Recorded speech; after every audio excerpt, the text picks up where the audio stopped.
About meditation.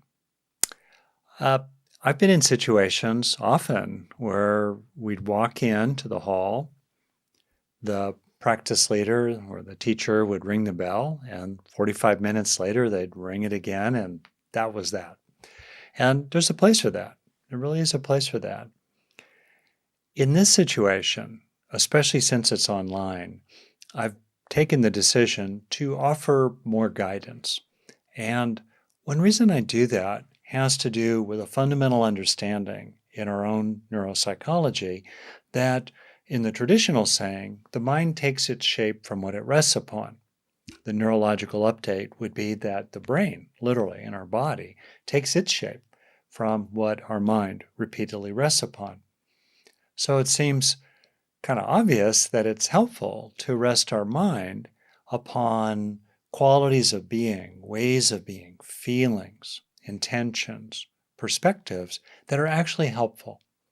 My own practice is guided by the notion of resting my mind upon what draws my heart and helping myself, therefore, live more and more into that way of being. Having that way of being, including a bone deep sense of peacefulness, contentment, and love, become increasingly established in myself.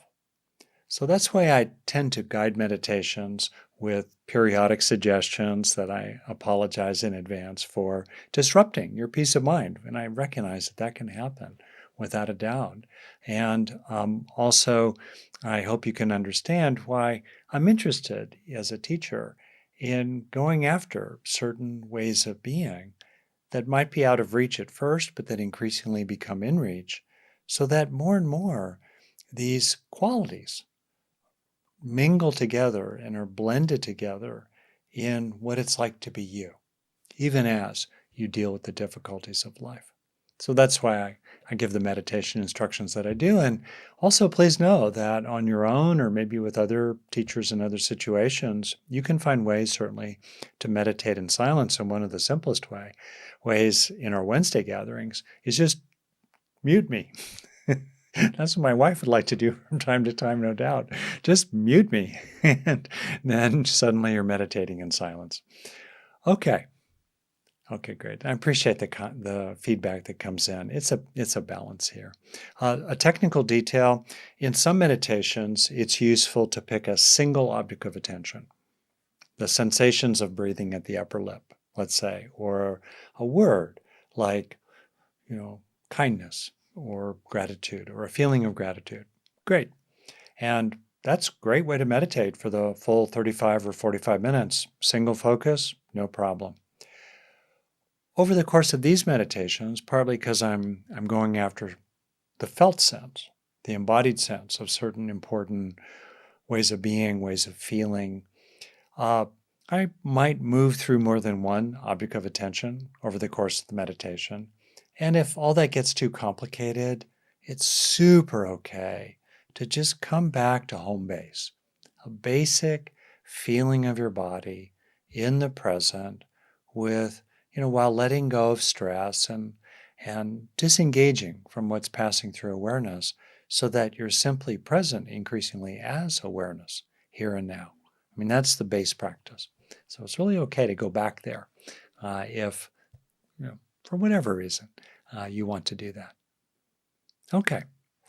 So now I'd like to talk about my stated topic here, which is how to rest really in peacefulness, contentment, and love, especially in 2022, in the year to come, as we deal with the challenges of life.